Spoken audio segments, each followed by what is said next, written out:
الجولة في الريف مختلفة. تعالوا احكيلكوا اللي شفته في الأراضي الزراعية دي كلها.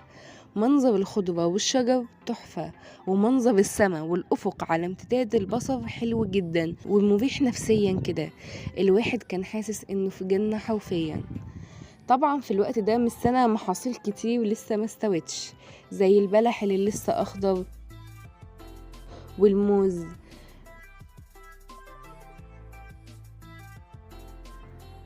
دي شجرة الليمون وده الليمون. شجرة الليمون دي توكسيك أكتر من الإكس بسبب إنها كلها شوك صغير.